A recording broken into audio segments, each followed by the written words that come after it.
welcome to Arts Express. This is Prairie Miller, and on the show, Pacifica host Garland Nixon in a continuing investigation into the art of figuring out the world and why that's how furious and enraged I am.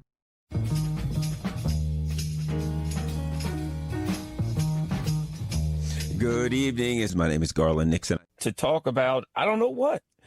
Maybe it's like the old Seinfeld show, right? A show about nothing. This show's not really about anything. I think it's, for me, to be quite frank, it is kind of like my hour of relief for the week, right? Oh, the anger and pent-up frustration. Sometimes I get the yelling and going berserk and all that. And it's all because it is a stream of consciousness and a relief. And I enjoy it. And I say, I don't even think, I just say whatever happens to come out. I don't even think about it. I say what happens to come out. And sometimes prior to the show, I will, maybe take some notes. Sometimes I'll have a conversation with somebody, an email. Oftentimes I get emails from people who are listeners to the show, which I really enjoy. They email me. My email is garlandin@gmail.com. My first name and the first letter of my last name. And more often than not, the thing I'm glad about is it is emails of complaint and derision and, oh, you're doing the wrong thing, which, again, as I always say, that's good. That's a good thing. I think it is important for people to have debate and discussion. I think it's important for people to talk to those who they disagree with. I think the worst thing about politics in America is that we have, for the most part, we got three groups of people, I think, well, more than, I will generalize into three, and that is two groups that think they're right, and that think they're the only people in the room. Democrats, we're the only people in the room, and of course we got the situation right. Republicans who like, hey, we're the only people in the room, and we got the situation right. And then there are a whole big other group of people who see things various ways, some that are maybe a little closer to the Democrats, some a little closer to the Republicans, and a lot of people who just say, I don't believe and I don't trust any of this crap. I think we have a common oppressor. As Malcolm X said, we got a common oppressor. That's where I am. We got a common oppressor. And so that's where we go from there. I'm not a Democrat, not a Republican. I see them as tools for a very evil, genocidal, colonialist machine. And I understand people who are still a Democrat or a Republican because I once was.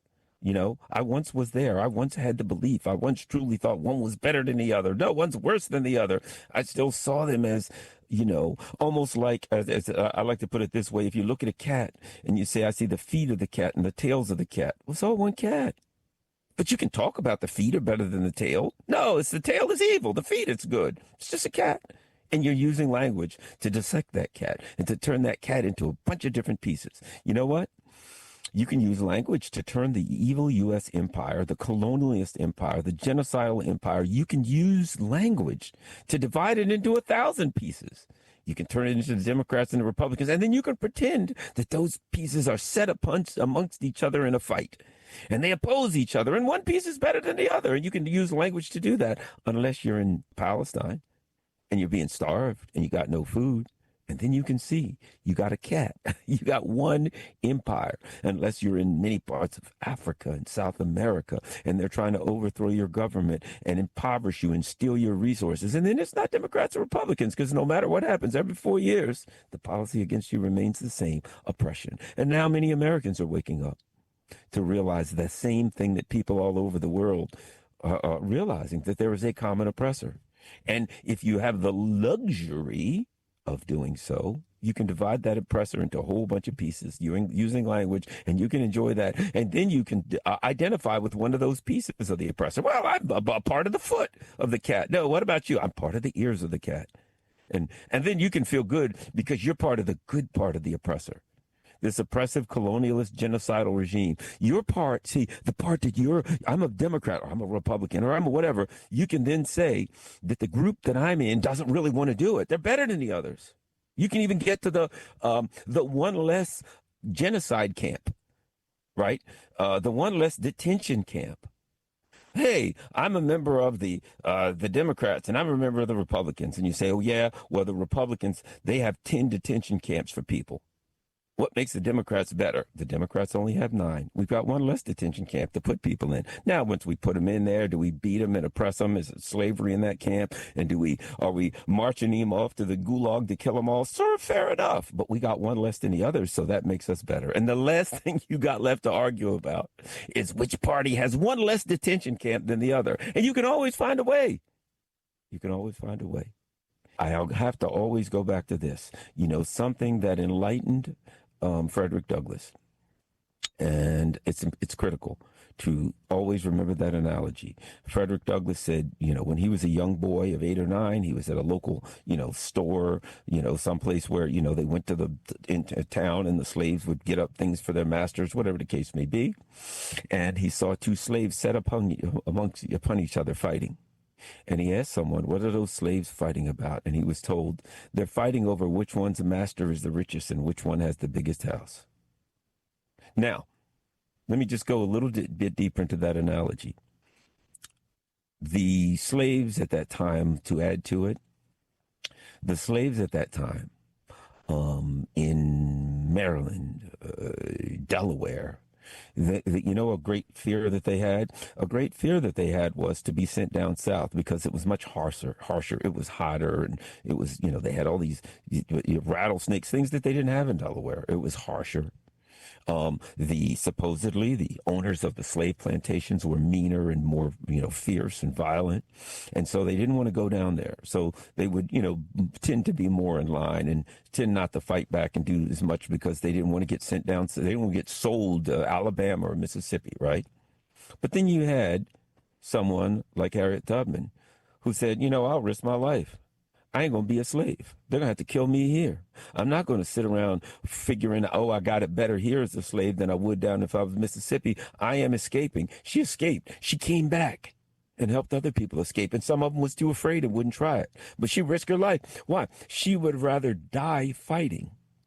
What Malcolm X say and other people say, I'd rather die on my feet than live on my knees. She was not going to ever accept being a slave at any level. So she wasn't going to say one's better than the other. Ooh, this slave oppressor is better than that slave oppressor. That's where I am. When I see with my own eyes. Joe Biden, a vicious, violent, racist, genocidal monster. In comes Donald Trump, a racist, vicious, violent, genocidal monster committing a genocide right in front of my eyes. And I'm told one is better? Tell it to the Palestinians. Tell it to the Palestinians which one is better. Because I don't see it. That's what I'm saying. And I will never sit around telling somebody and get in a fight with the next black man and say, hey, man, let me tell you something. If you think your master got a bigger house than mine and he's richer, we got to fight. That's not a fight I'm willing to have. I'm saying we need to be free. Not a white man either. Not a white woman either. Not nobody. I'm going to say we must be freed from oppression, and the world must be freed from the oppression of a regime that would commit genocide against an unarmed group of people. I wouldn't care if they was armed. Murder men, women, and children, and I'm supposed to argue over who's better? I don't think I'm going to have that argument.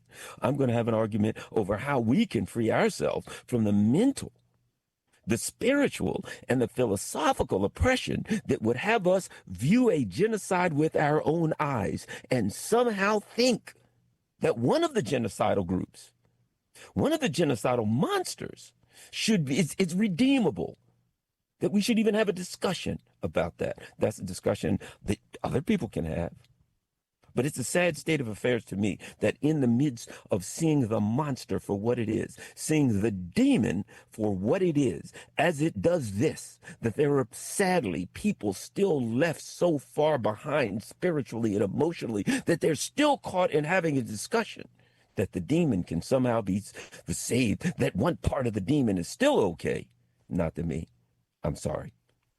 So let me say, I think that's something important to say. That's how furious and enraged I am over not just watching a genocide, but watching the sad, pathetic paucity of discussion that we have in this United States, where people are still left clinging to a party, either party, any party of a system that shows you who they are right in front of your face. It's a sad state of affairs. But I think it's my job to say to people, You need to wake up. And when people will send me emails, I don't trust you, Garland. I think you're working for the Republicans or the Democrats or whoever, to which I say, good. If you're losing trust in this system, you're halfway there. You should not, whatever you do, don't trust me. You should say, well, Garland could be the FBI, he could be the CIA, he could be all of the above. Excellent. When you start losing trust in a system of colonialism, when you say, I don't trust anybody around me after what I've seen, you're waking up. Good. Don't trust me. Trust yourself. Do research for yourself. Look for yourself. And look, here's what I would say. That's my email. I don't know if I trust you, Garland. I say, you watching these two so-called parties commit a genocide in front of your face. And the man that tells you, do not trust these lying genocidal monsters, that's the one you don't trust. Not the person that tells you you're being lied to. Not the person that says you're watching a genocide right in front of your eyes. Chris Smalls. Chris Smalls was a guy who worked for Amazon, and he started bringing the Amazon people together. You probably know the story, saying we need to stand up against these oligarchs, Bezos, etc. We need to stand up against them. That's what Chris Smalls said. He did good work. He didn't say, hey, if you're Amazon and you're a Trump supporter, or you're a Republican, or you're a Democrat, or you're a woman, or you're gay, or you're straight. He didn't say that. He said, we as members of the working class are being oppressed by the oligarchs, and we got to come together. That's what I'm saying. And he brought people together to try to organize against the oligarch that owns Amazon. He got on a boat to go to try to bring food, to push back in. What did they do? They came to the boat. It was a bunch of white folks, and it was one black guy. What did they do? They took the black guy off, they beat him, they choked him, and they called him racist names. But yet neither party, the Democrats or the Republicans, can't seem to find a way to say this must stop. Oh, and the Democrats are always going to tell us how they're standing up for, we're standing up for the minorities. What about Chris Smalls? No. How about the Republicans? We're America first. We're standing up for America. Chris Smalls is American. If you're Republicans, he's an American. You got to stand up for him. If you're a Democrat, he's a black man, a minority, a group, a member of an oppressed group. You got to stand up for him. That's not happening. It's not going to happen. They will stand up for their evil colonial project that's committing genocide. But all that crap they're feeding us about America first, all lies. Standing up for the minorities, all lies. Don't tell me, show me. Don't tell me you're standing up for Chris Smalls because he's an American. Show me. Don't tell me you're standing up for black, minority, gay, trans, this or that. Show me. And they're showing you. That's what I'm saying. They're showing you now when it comes down to it. When Chris Smalls does the decent thing that any human being should do and says, hey, man, I'm going to risk my life. He could have been killed. I'm going to risk my life because there's oppression going on. There's genocide going on. There's evil going on. When he does that, what do? They grab him and beat the crap out of him. Where are the Democrats and the Republicans? Either one. We stand for Americans. Oh, no, they don't. They stand for the owners and controllers of finance capital. That's who they stand for. Not us. Wake up.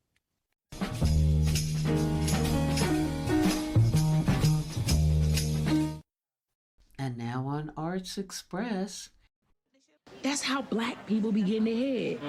Look at Obama. Change. He got to be president, so now the rest of us get to be In prison. I've been in Litchfield for a while now. How's it going, kids? We a for-profit prison now. I got 100 new inmates. I'm dying here. Where down we go. everybody getting on each other's nerve and get stirred. Way down,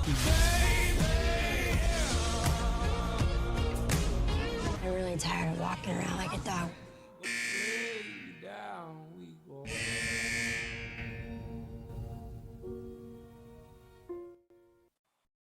And those were scenes from Orange is the New Black, the prison satire series that a decade ago set the stage for the launch of online streaming shows. And one of the eccentric stars was Michael Chernus, our guest on the show, in a conversation as well about what he's been up to since then, and two other horrors beyond U.S. prisons in the real world, is his upcoming portrayal of serial killer monster John Wayne Gacy in the Halloween season release Devil in Disguise, and what he's been up to in his current occult terror spree, Birthright. along with what it meant to him to portray the late renowned musician Theo Bikel in the Bob Dylan biopic, A Complete Unknown. First, some scenes from Birthright, then Michael Chernus. Got good bones. You would need some sprucing up, but you know what they say, family always finds a way. I did some work on that place. She was a strange lady.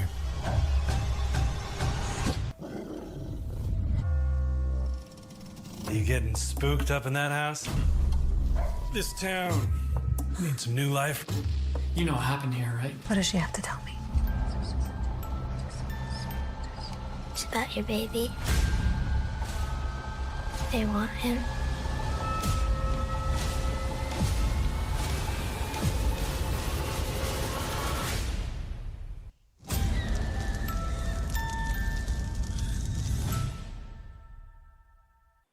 Hello. Hi, Prairie. Hi. Hello, Michael Chernus, and welcome to our show. Thank you so much. Thanks for having me. Great.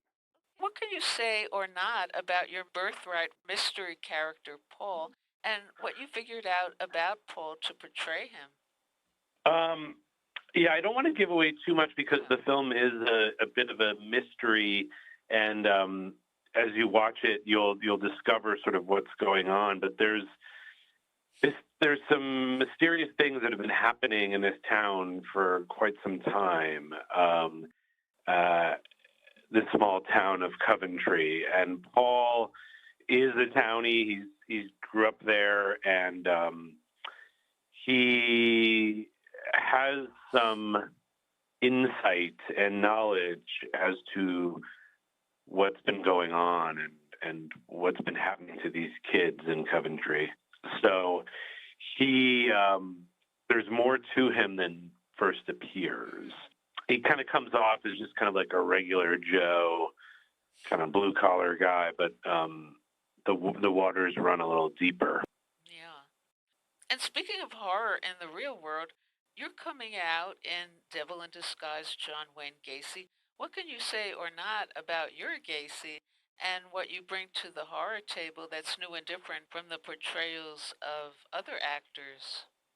Absolutely. I think what our show hopefully is doing that is different is Devil in Disguise is very much focused on the victims' stories and hoping to give some insight into who these young men and boys were before they ever crossed paths with John Gacy. So there are what we call short stories in every episode that are kind of like a flashback into these boys' lives before they ever, knew John Gacy. Because so often in these stories, whether it's in a TV show or just the way the media portrays them on the news, the victims are just, if their names are even mentioned, they're just a victim. And we wanted to really express that these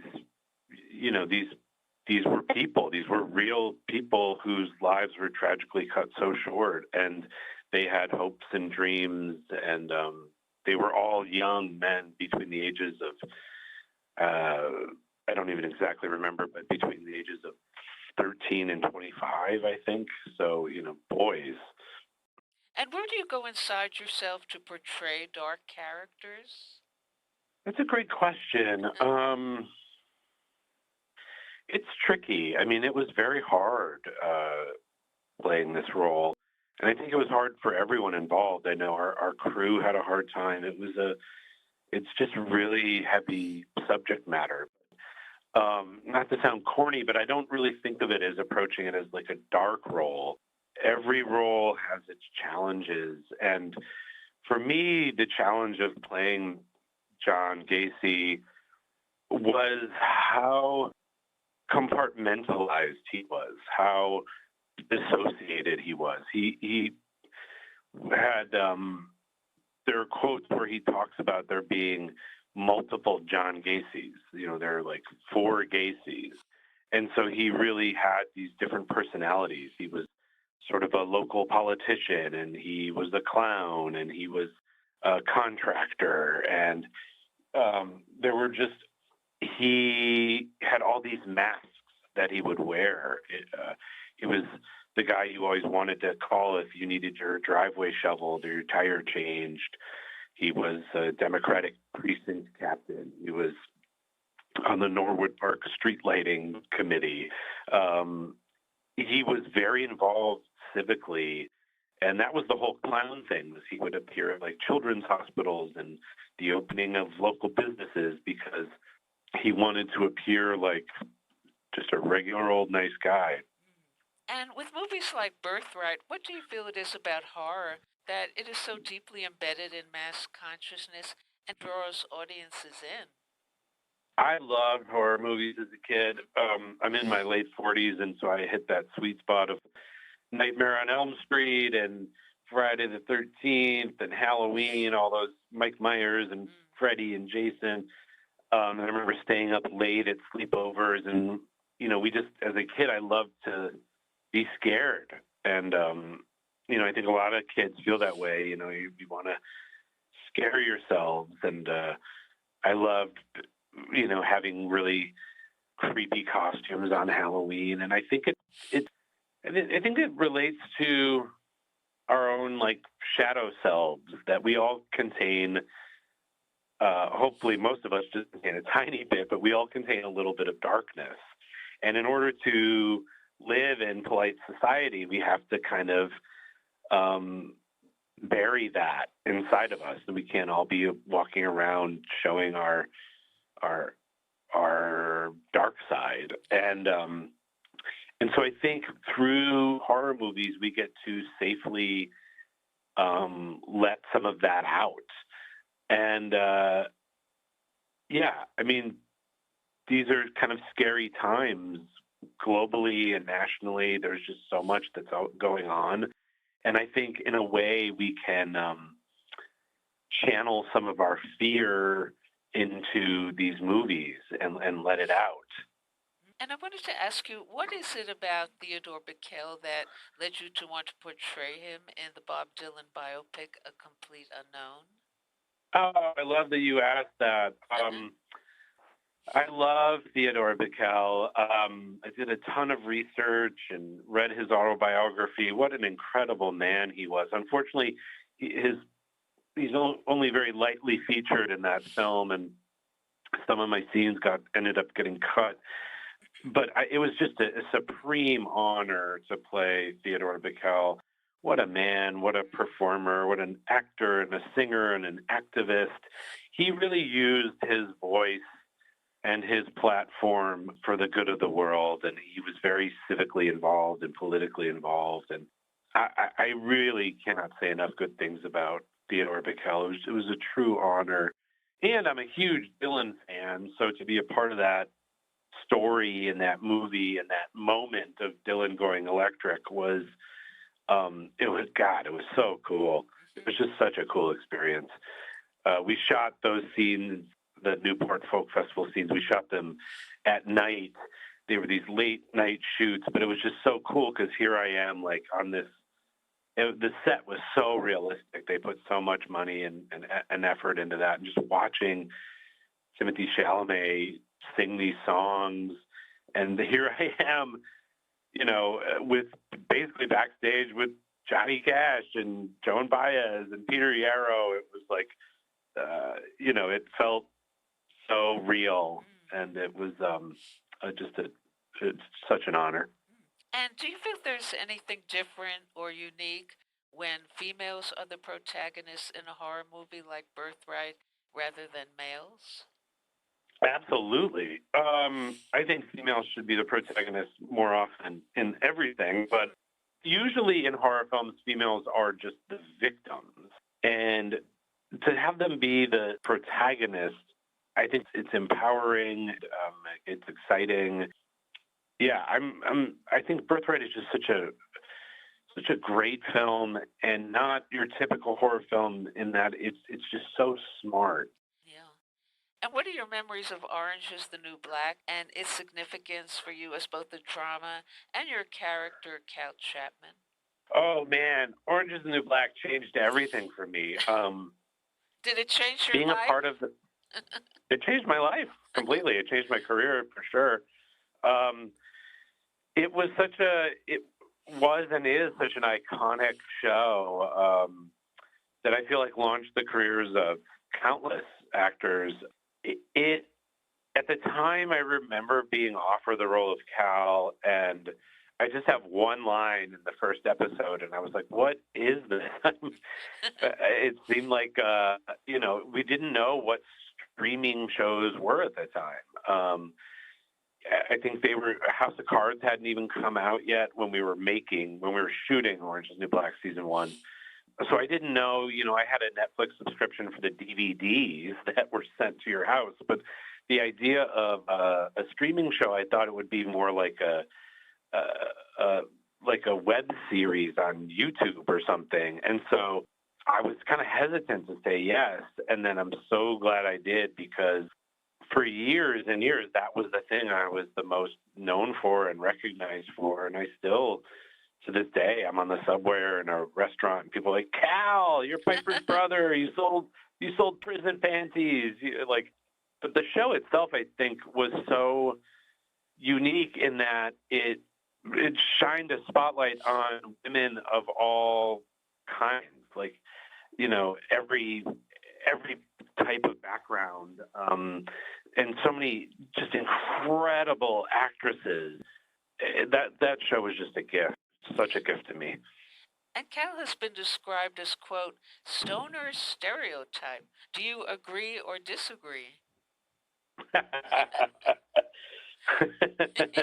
I mean, Cal definitely smokes pot, so I don't know if he's a stoner stereotype, but I understand why people say that. I mean, I think we don't, unfortunately, see a ton of Cal on the show, and nor should we. The show's about the women who are incarcerated.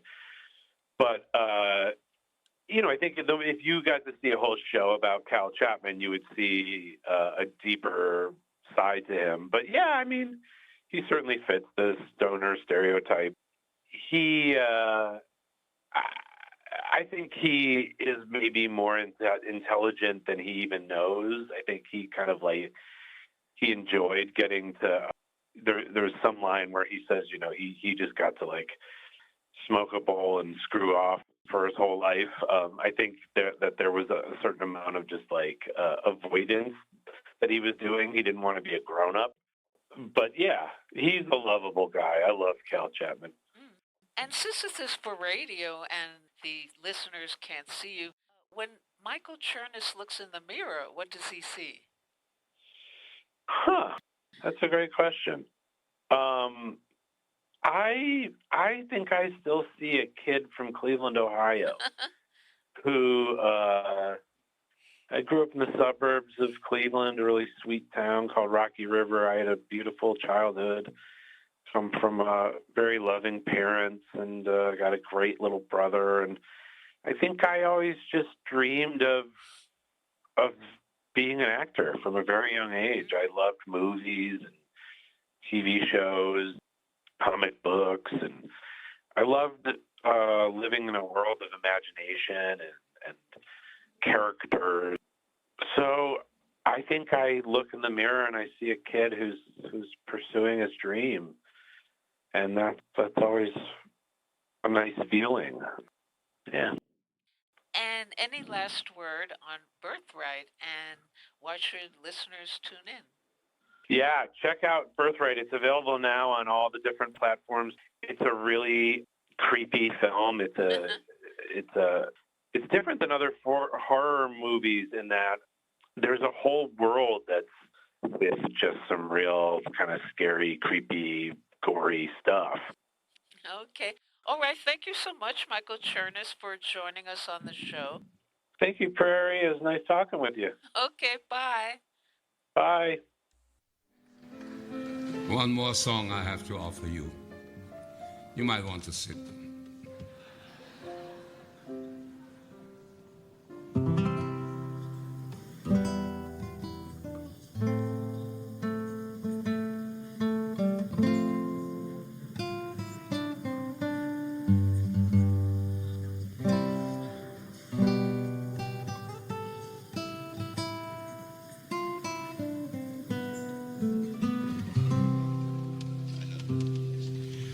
There's no place in this world where I belong when I'm gone.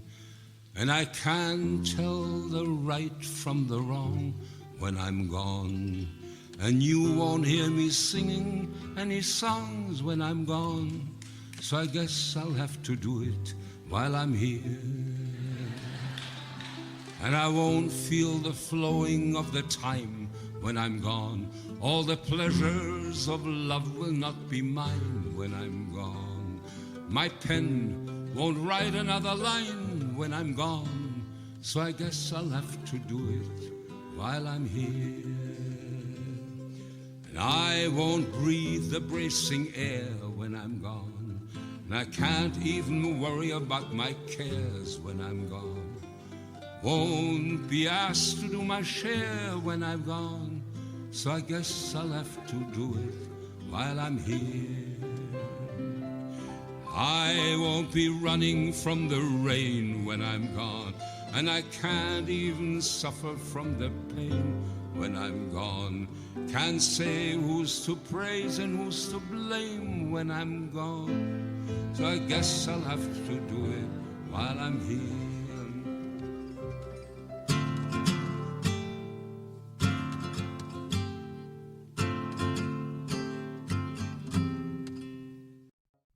And that was the late eminent performer activist Theo Bikel, portrayed by Michael Chernus in the Bob Dylan biopic, A Complete Unknown. And Bikel just in tribute to another late iconic political performer, Phil Oakes, who committed suicide in 1976 at the age of 35. And next on Arts Express... The explosion at the Fukushima reactor has triggered fears of a nuclear meltdown, with officials declaring states of emergency at 5 nuclear reactors. We are working against the clock. What is the latest? Well, a few hours ago, Rebecca, we saw some very troubling video of an explosion and then a huge plume of white smoke emerging from that reactor. Hi, this is Jack Shalom. This month, the 80th anniversary of the dropping of U.S. atom bombs on Japan makes us think about more recent man-made atomic disasters. Never mind 9/11, on 3/11/2011, the nuclear reactors at Fukushima, Japan exploded with not only immediate effect, but long-lasting and far-ranging consequences for us all. Ongoing, still spilling radioactive components into the air and water on a large scale even now. Investigative journalist and Professor Thomas Bass spoke firsthand with the workers, engineers, politicians, and remaining inhabitants of Fukushima to uncover the hidden and often distorted truth.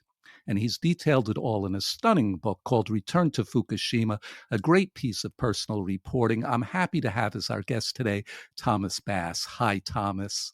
Well, Jack, it's a pleasure to speak to you today.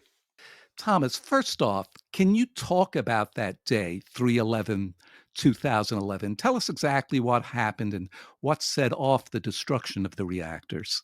There was an astoundingly powerful earthquake, 9.0 magnitude earthquake that sent a 130-foot wave racing across the Pacific Ocean at 500 miles per hour.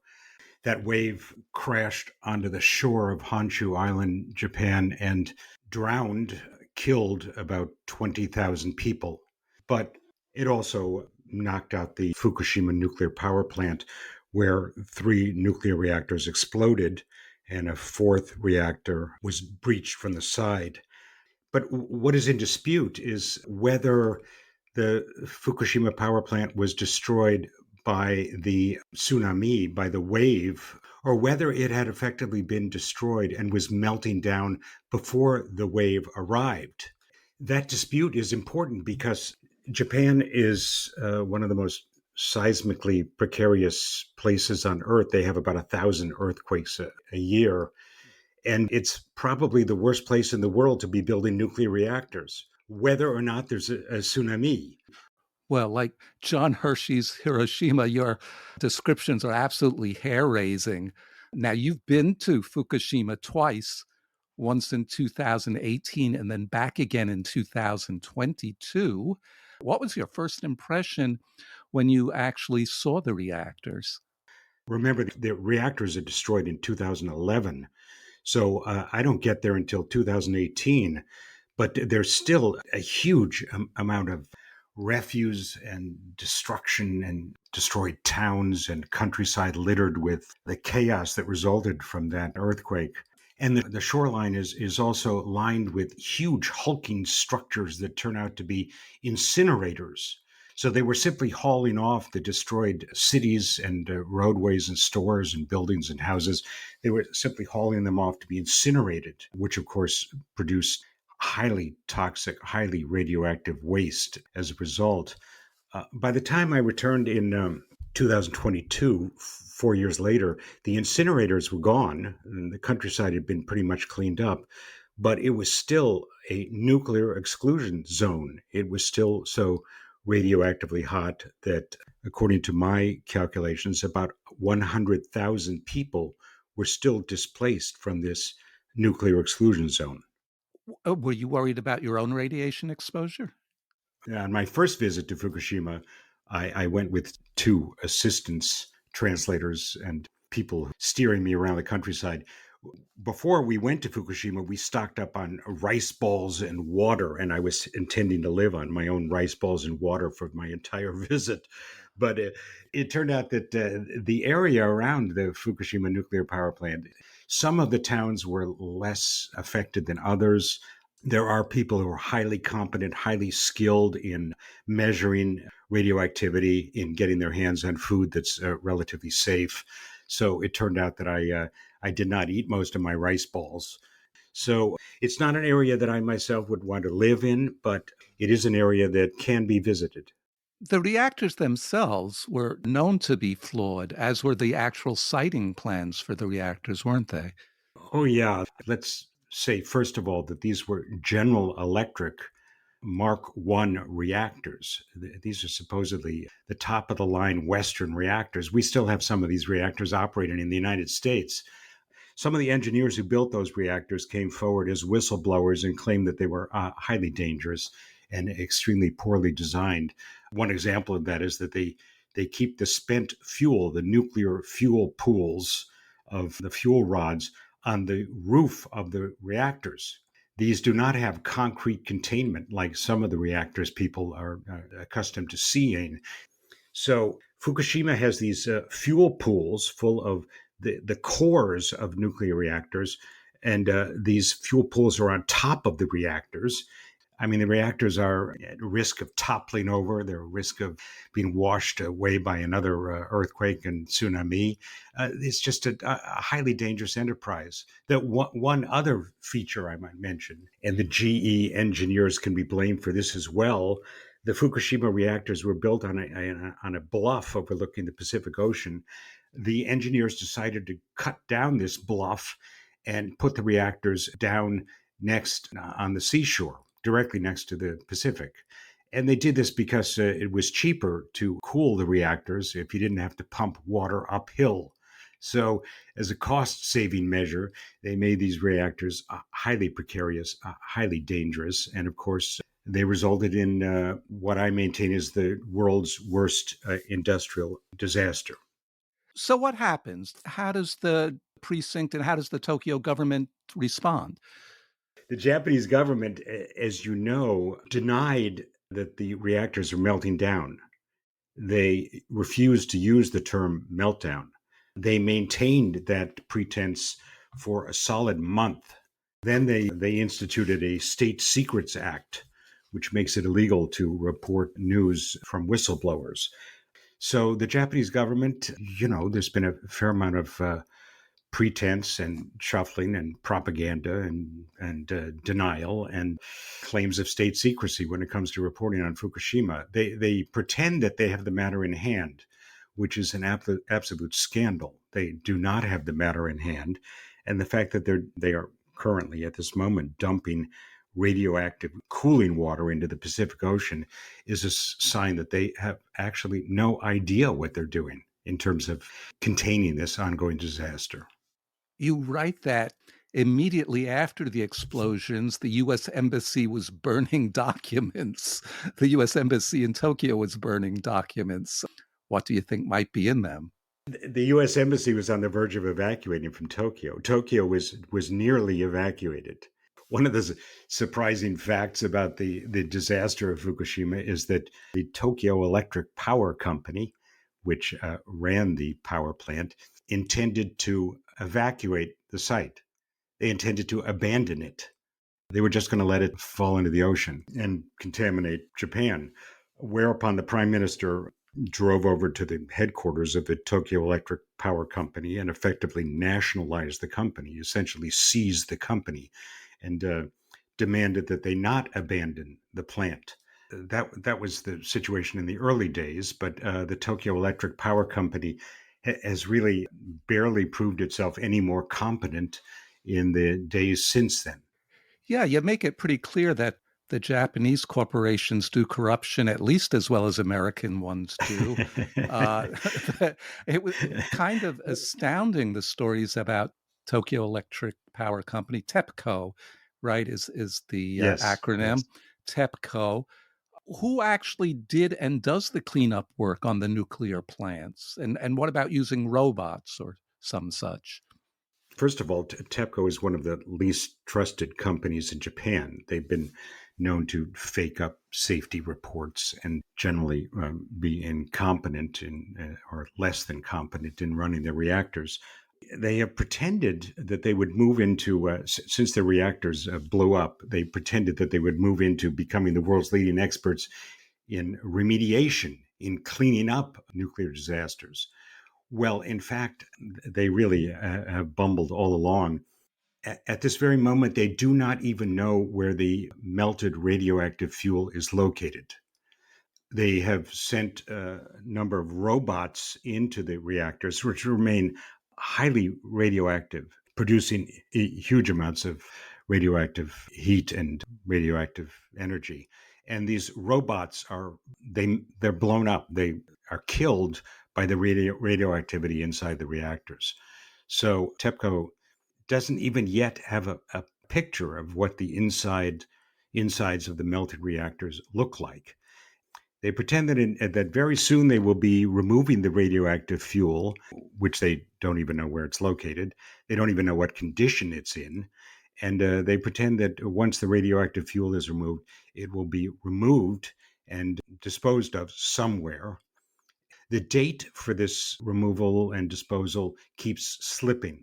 I mean, there have been 6 different plans announced. One plan was announced last week, and the date has slipped again by several years.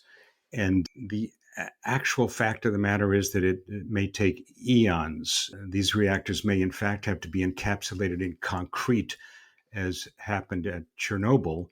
But the Japanese would be highly embarrassed by that, and they want to avoid that at all costs. You talk about one amazing PR stunt that TEPCO tried to pull off, where they invited people to watch the robots at work, and they had to cancel it because they figured out that they had reversed the pipes that connected to the robots. Yes, that's right. They assembled the robot backward, and they had to cancel the display of how the robot was going to work. Another crazy thing that stood out to me was, I think it was the prime minister was on television talking about how there's no more danger. And then just at that time, there was another explosion at one of the reactors. Yeah, in the early days of the Fukushima disaster, there was a government minister who come on television to quiet the fears of the public by explaining that the situation was under control, and NHK, the national television network, split the screen at that moment and had the minister making his pronouncement. At the same time, it showed one of the Fukushima reactors exploding. And they subsequently banned the images from being rebroadcast, didn't they? Yes, that's right. That was part of denying that the reactors were melting down. That image was not replayed in Japan. You had to turn to Western networks to get that image. So, what was the Japanese government's way of dealing with the radiation that was in the soil, that was in the trees, that was in the food, that was in the water? How did they attempt to deal with it? Well, the first thing they did was to raise the dose limit for radioactive exposure. I mean, the dose limit around the world is 1 millisievert per year is an annual dose. Well, the first thing the Japanese government did was to raise the dose limit to 20 millisieverts per year. So everyone living in Fukushima was confronting 20-fold increase in the allowable dose limit. Then they launched a kind of, I call it a pharaonic project of scraping up all of the topsoil surrounding the nuclear reactors. And if you scrape up the topsoil, you can effectively reduce the amount of radiation that's wafting through the air. So they had 100,000 workers scraping up topsoil, effectively as much topsoil. I think I figured it out. It was in the range of what was scraped up to build the Suez Canal. And they originally put all this topsoil into bags, these vast dumps of black plastic bags piled are these like into lead-lined bags or anything? Or No. These are just bags. Recently, though, they've assembled all these bags into a kind of a central dump, which, like the rest of the area, is probably leaching into the Pacific Ocean, although they pretend that it's not doing so. And this huge project of scraping up topsoil was done in order to rebuild the infrastructure in Fukushima, with new town halls and as everyone who visits the area has noticed, you can be on a schoolyard that has supposedly been cleaned up, and if as soon as you step out of the schoolyard, as soon as you step into the weeds or grasses or brush next to the schoolyard, the radiation levels will spike to an extremely dangerous level. Of course, every time it rains in Fukushima, the radionuclides will be carried down into the schoolyard, and 3/4 of the area is forested anyway, so they couldn't scrape up the topsoil in the forests, which have become huge reserves for radioactive material. So once again, this pretense that there's nothing to look at here, as citizens just drive by, has not proved itself to be the case. You said there was a large exclusion zone, and maybe 100,000 people left. So people started coming back over the years. How did that work? Yes. Well, first of all, because of this huge tsunami that killed 20,000 people, about 400,000 people evacuated from the area. And of those, 160,000 of them evacuated were atomic refugees. They left because of the high levels of radiation. The government paid a housing subsidy. These people moved to other parts of Japan. They moved into temporary shelters. They moved in with family members. But the Japanese government stopped paying housing subsidies. This is part of an effort actually to drive people into Fukushima. The government started paying subsidies and benefits to people who volunteered to move into Fukushima. So, a twofold action to drive the refugees back into the area and to lure settlers into the area was part of the Japanese effort to pretend that the nuclear exclusion zone could be resettled. And they kept shrinking the boundary, although parts of the zone stretch 60 and 70 miles away from the nuclear power plant. It just depended on which way the wind was blowing. The towns directly next to the nuclear power plant are ghost towns to this day. I mean, they're filled with radioactive pigs roaming around in the streets and animals that have moved into people's houses. Tell us about the mushrooms. Oh, yeah, Jack, I'm out one day. This is actually 60 miles from the nuclear disaster. I'm out one day and with somebody, and you have to be aware that before the nuclear disaster, people in Fukushima were avid collectors of wild mountain foods and mushrooms and things like that. As much as half of people's diets came from eating these things. And so I'm out one day with somebody walking in the hills, and he picks up a mushroom, gives me a mushroom, It's a highly prized kind of mushroom, beloved by the Japanese. They love to eat this mushroom. And he tells me the limit for food in Japan is 100 becquerels per kilo. Now, you don't need to know what a becquerel is, but you just bear in mind that number 100. So that's the safe limit. Okay, so remember, the limit is 100 becquerels per kilo. And he hands me this mushroom, and he tells me the mushroom is 88,000 becquerels per kilo, which is astoundingly toxic. I mean, that mushroom has been bioaccumulating radioactivity, which actually can happen. Things can become more radioactive as the years go by. Well, I mean, it's like a glow-in-the-dark mushroom. It's not something you want to eat. And so people are no longer foraging for food in the mountains. You better steer clear of the mushrooms.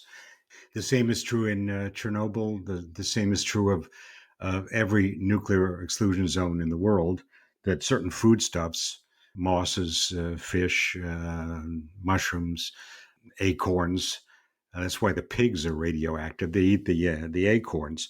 You now have to steer clear of all of these foodstuffs.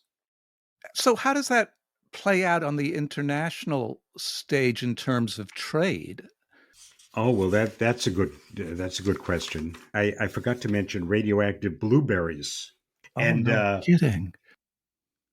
And we'll have to end here today, part 1, as we decide whether to finish our plate of blueberries. Be sure to join us next time for part 2 of our conversation with Thomas Bass, author of Return to Fukushima, where we'll talk more about blueberries and also the connection of Fukushima to the CIA, Oliver Stone, and Kathy Hochul, governor of New York. You won't want to miss it. This is Jack Shalom for Arts Express with host Prairie Miller. And that's all we have time for today on Arts Express, expression in the arts. And if you'd like to express yourself too, you can write to us at theradiogoddess@gmail.com. Until next time, this is Prairie Miller leaving the station.